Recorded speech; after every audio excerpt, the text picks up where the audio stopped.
Mountainhead. Yeah, that's right, folks. We are talking about a new film that released this week, except this one released on a streaming service?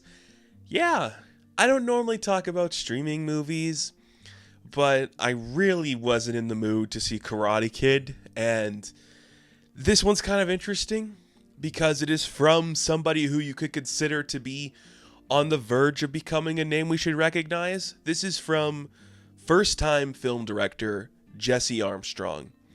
You might be familiar with that name because Jesse Armstrong is one of the creators of Succession, a huge prolific series that ended a few years ago. Lot of awards from the show. So you just were like, let's see what this guy's got, you know?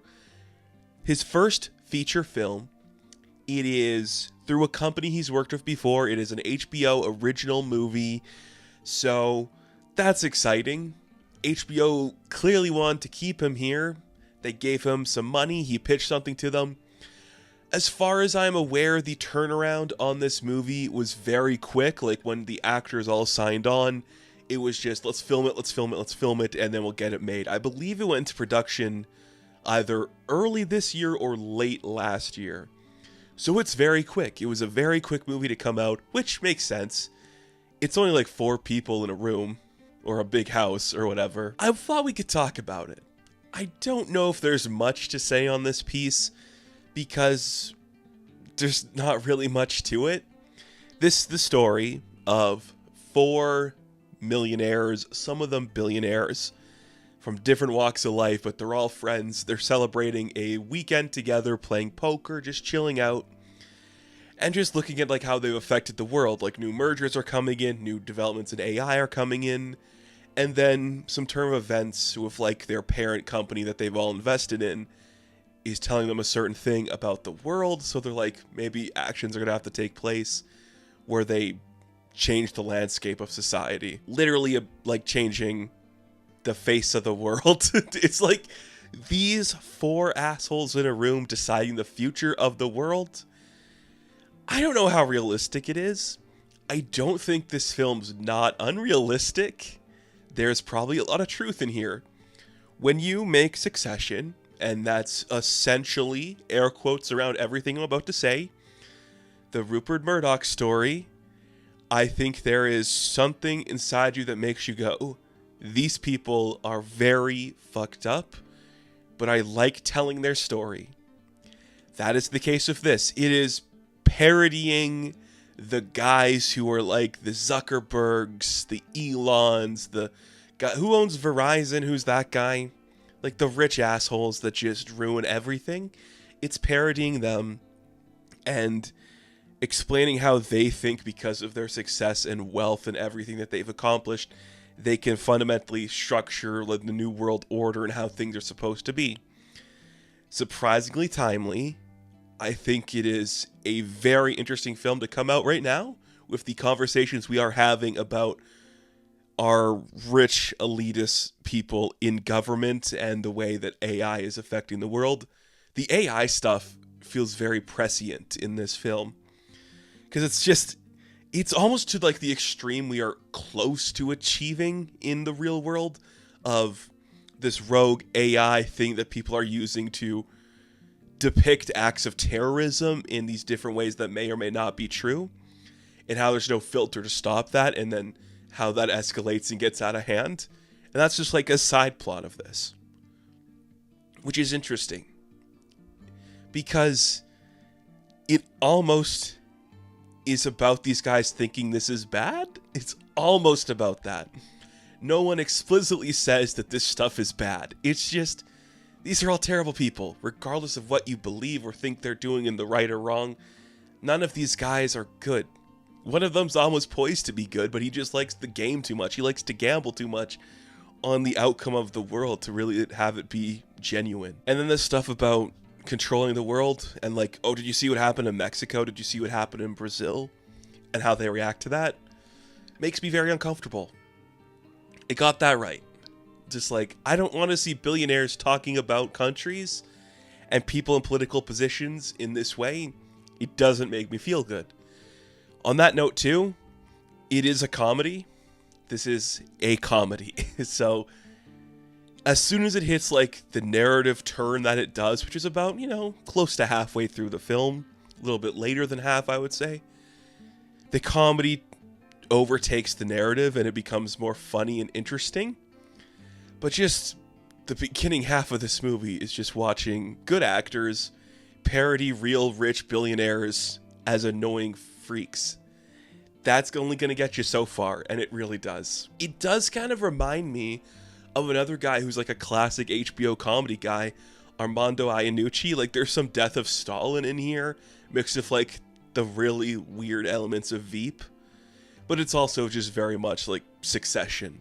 The way the camera works, the way we're following these people, very Succession. That's interesting enough. I think that's compelling. Armstrong knows how to make a nice looking movie, so I'm not against that. The locations are pretty cool. That's something. It's just your interest is only going to go so far depending on what you can tolerate with these types of characters. It's not a lot. So who are the characters here? We have Steve Carell, I guess he's the main one. The older rich guy who's investing in some of these younger kids, and he's got an illness that's killing him and he wants to live forever. Look, there's rich people in the real world who are doing things to try to make themselves younger and find their youth and eternal life or whatever. He's maybe wanting to head down that direction, but he's doing it in a less obvious and obnoxious way. Carell's just really good at this stuff. When he gets to be full-on Steve Carell, like classic Carell that we don't see a lot of, he's really good at it. He's also very intimidating. He can play both sides of that really well. Jason Schwartzman, they call him, what do they call him, Soup Kitchen or Superman, because he's the poorest of them because he's not a billionaire. So they make fun of him for that.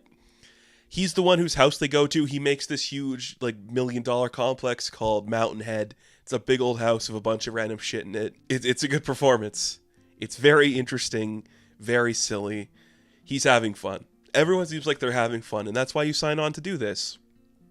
Rami Youssef, who I think is going to find his role eventually, he had a show, but you know what I mean. He's almost the voice of reason, but again, he's an asshole, so he's not really the voice of reason. And surprise to nobody, Corey Michael Smith is the standout. This guy is great. Like, he played Chevy Chase authentically. And you're just like, what do you have next? You're playing a weird Zuckerberg type, like the opposite of Zuckerberg, because you're a broken man who's just weirdly into his kid in a very specific way.